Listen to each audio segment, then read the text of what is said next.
아시겠지만 비트코인은 종합주가 지수 같은 거예요. 비트코인이 떨어지면 알트코인도 떨어지고 비트코인이 오르면 알트코인도 올라요. 아시겠지만 비트코인이 시장 장세를 이끌어요. 종합주가 지수거든요. 그런데 이런 종합주가 지수들은 특징이 있어요. 뭐냐? 가격이 상승했을 때 조정을 하게 된다면 그 조정이 충분한 조정을 한다. 충분하다는 거는 두 가지가 있는데, 첫째, 가격적으로, 둘째, 시간적으로. 그래서 과거 비트코인 차트들을 돌려보시면, 또는 종합주가지수 차트들을 보시면 최근에 나스닥이 조정 없이 너무 오르긴 했는데 그건 약간 이례적인 현상이고, 통계적으로 봤을 때 높은 수치의 확률은 아니고, 통계적으로 봤을 때 높은 수치의 확률로 충분한 가격 조정과 시간 조정을 거치거든요.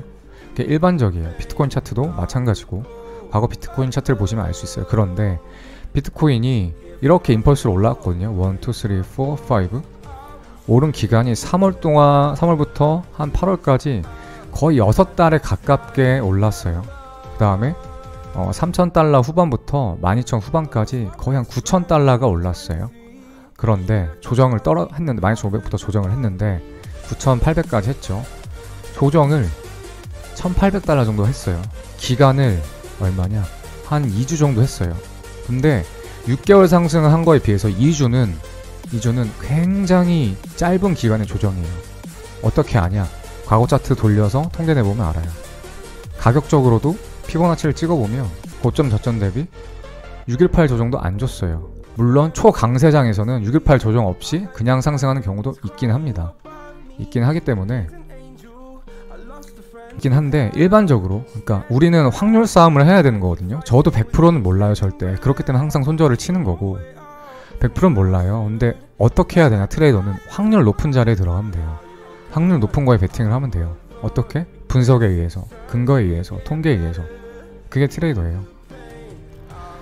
근데 기간적으로도 가격적으로도 너무 짧았다는 생각하는 게 첫 번째고, 두 번째는 더 중요한 건데, 이게 뭐 짧게 조정하고 신고가 갱신할 수도 있죠. 그럴 수 있어요. 그럼 뭐냐? 충분히 조정이 끝나고 다음 상승 파동이 나오면 첫 파동은 무조건 임펄스 파동으로 나오거든요. 이게 1파가 끝났고 2파 조정이 끝났고 3파, 1파, 2파, 3파에 3, 4파 이렇게 나온 거면 첫 파동 임펄스로 나와야 되는데, 여기가 임펄스가 아닌 것처럼 보여요. 일단 저점이 여기에요. 저점이 여기에요. 첫 파동이 임펄스가 안 나왔어요. 다만 저점이 여기가 아니고 CME 선물 차트처럼 여기라고 생각하고, 그 다음에 잘 나오지 않은 러닝 플랫이 여기서부터 이게 1파고 여기 ABC로 떨어졌다고 생각을 하고, 그 다음에 3, 4, 5파가 나왔다고 생각하면 그럼 이거를 임펄스로 볼 수도 있어요.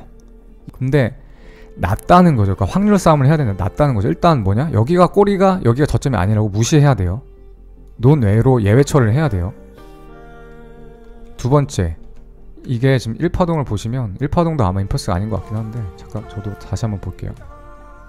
여기도 이렇게 해석을 해야 되거든요.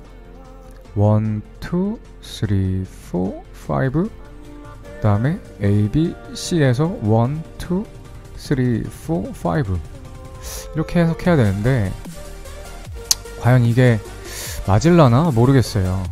그러니까 경험상, 통계상 내보면 이렇게 분명히 저점이 있는데 이거는 저점이 여기가 아니야. 카운팅 맞으려면 여기를 해야 돼. 그래서 저점을 함부로 옮기거나, 그리고 잘 나오지 않는 러닝 플랫 같은 거 이렇게 카운팅을 해서 하면 이것도 확률이 낮은데 이것도 곱하면 확률이 더 낮아지죠.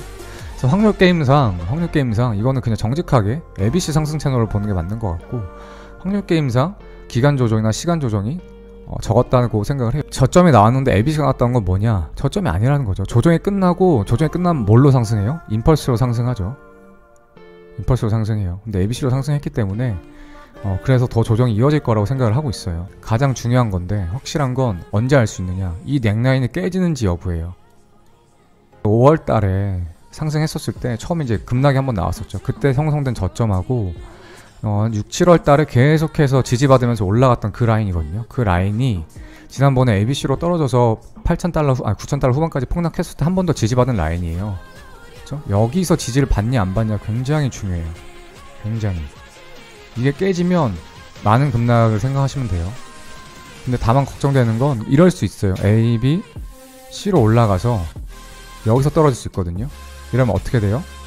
레프트 숄더, 라이트 숄더, 헤드앤숄더 패턴 완성, 그리고 빠질 수도 있다는 거예요. 염두해둬야 돼요. 저도 염두하면서 매매하고 있어요. 그래서 무조건 이거 풀숏이야가 아니고 가능성을 열어두고 여기까지 11,600까지 올라올 수 있겠다라고 가능성을 열어두고 차트를 보시면서 중립 기어 놓고 해석하셔야 돼요. 무조건 여기다라고 하시면 안 돼요.